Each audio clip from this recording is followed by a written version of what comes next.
Ćao, dobrodošli u naš novi video. Ja sam Jovana, a tema današnjeg videa nam je med za kosu.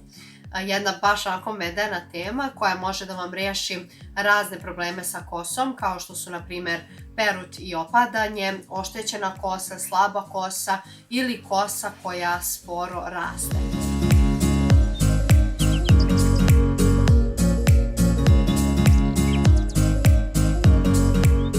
Za vas koji imate neke od ovih problema imam i preporuku, najbolje prirodne šampone, ali to ću vam reći malo kasnije, tako da ostanite uz nas kako bi saznali. Moja preporuka za vas su moji omiljeni vlasilan šamponi, Formula A i Formula B, koji će se pobrinuti da vaša kosa izgleda zdravije, sjajnije, jače nego ikada. Med je odličan i ima puno pogodnosti za kosu. Ja iskreno nisam neki ljubitelj konzumacije meda, pre svega zato što sam alergična na livatski med, ali koristim bagremov i on mi je skroz super, kao što ću vam pokazati u ovom videu kad budem pravila masku, koristit ću bagremov med. Tako da jako puno povoljnosti ima za kosu i moram priznati da je za moju kosu odličan. Tako da što se mog iskustva sa medom tiče, kosa mi je svilenkasta, sjajna, brže raste i nije suva. To da nije suva sam primetila na krajevima, tačnije krajevi nisu suvi jer med privlači i zaključava vlagu u vlasima. Također ima antimikrobno svojstva, što znači da efikasno čisti i sprečava razvoj infekcija, delujući preventivno na pojavu psorijaze, peruti, ekcema i umiruje kožu glave. Jača folikel dlake, sprečavajući prekomerno opadanje kose i podstiče rast. Tako da, pošto je toliko dobar sastojak, mi ćemo ga mešati sada sa još nekim sastojcima koji su povoljni za našu kosu. Prvo ću vam pokazati kako pravim masku od maslinovog ulja i meda, koju ja već duže vreme koristim, koja je odlična za kosu, a kasnije ću i naneti da vidite kako to izgleda. Također, što se maslinovog ulja tiče, odlično je za kosu. To možete pogledati i na sajtu Minut za mene, tačnije možete pogledati koji su još povoljnosti maslinovog ulja za kosu. Sve što nam je potrebno je 1/4 šolje maslinovog ulja i pola šolje meda. To se sve zagreje 30 sekundi u mikrotalasnoj kako bi se lakše izmešalo sve i kad se ohladi nanesete na kosu.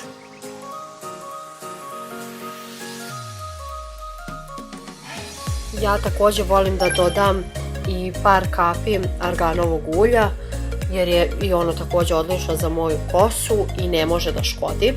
To sve pomešate i zagrejete. I još jedna maska koju bih izdvojila, koja je odlična i koju koristi moja mama, je maska sa medom i kvascem. I vidjet ćete posle koji još sastojci idu. U suštini ta maska je odlična protiv peruti i opadanja kose i za zdravlje kože glave. Kvasac je super jer sadrži vitamin B, folnu kiselinu, tokoferol, niacin, biotin, mineralne materije, a sve to povoljno utiče na našu kosu, tačnije da bi bila svilenkasta, zdrava, jaka, da bi brže rasla, da ne bi bila isušena. Tako da sada znate koliko je kvasac dobar za kosu i zašto vam preporučujem kosu. Sve što vam je potrebno je kašičica vode, kašika meda, jedno jaje i otprilike 2 kašičice kvasca. 2 kašičice kvasca razmutite lepo u kašičici vode. Zatim dodate 1 kašiku meda.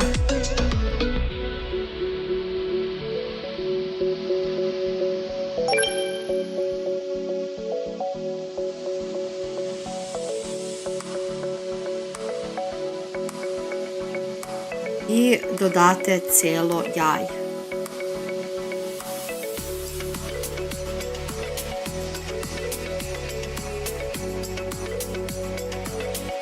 To sve lepo razmutite i potrebno je da odstoji 15 minuta pre nego što se nanese.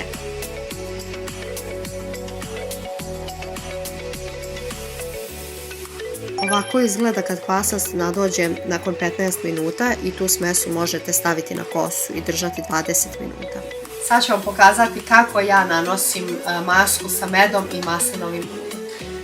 Evo ovako, obukla sam staru majicu, zato što ovo kapljem. Hoću se ovako podeliti kosu na 2 dijela, mada možda ću i na više. Evo ovako ću.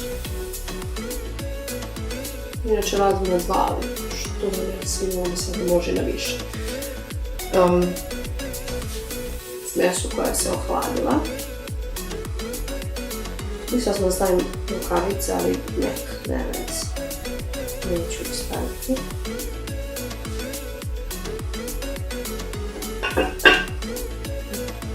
Kaplje, tako da znate, da primetite ako negdje kapne na podu, da očistite odmah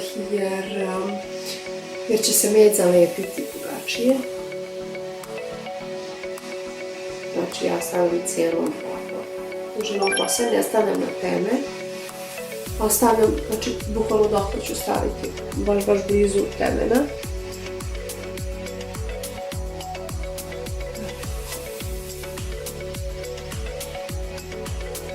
Na kraju posebno obratite pažnju jer oni su najviše rascvetali i oštećeni, tako da njima treba posebna briga.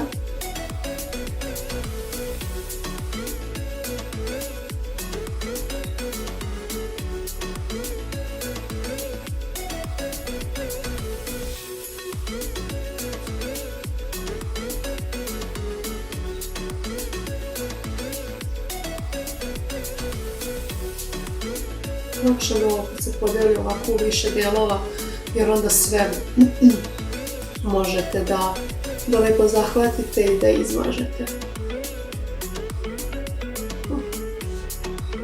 Posle ove maske vam uopšte nije potreban regenerator, jer maslinovo ulje i med zajedno hidriraju kosu. Tako da regenerator će biti samo suvišan. Vidjet ćete koliko će vam kosa biti dosta mekša i nakon samo prve upotrebe. Tako. Kosa je izmazana i ostaje u tom položaju. Sad držimo 30 minuta i posle toga sasvim normalno operete kosu. I sada dok čekamo ovih pola sata da prođe, pre svega vam kažem, ne bih vam preporučila da vezujete kosu dok je maska na njoj, jer gumica se ulepi i onda će vas samo čupati dok je skidate, tako da neka je ovakva kakva je, to se isto obuče stara majica, da ne bi ostajale fleke po novoj majici.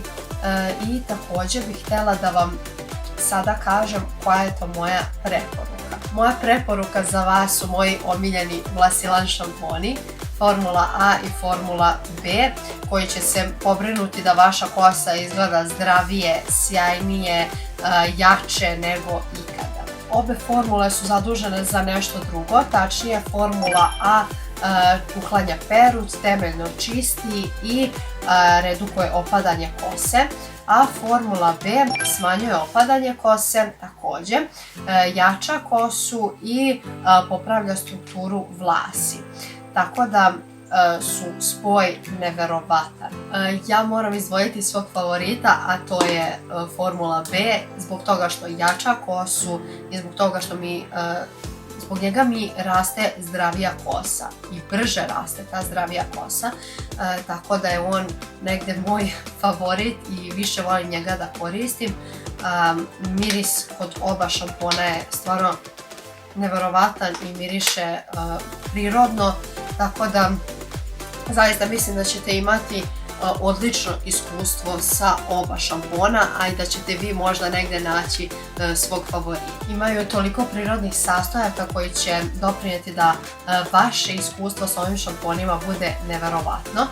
Sastojci se nalaze i na pakovanju. Eto, pošto je prošlo pola sata, idem da upotrebim moje omiljene šampone i da sperem masku sa kose i pokazat ću vam kako ja to radim.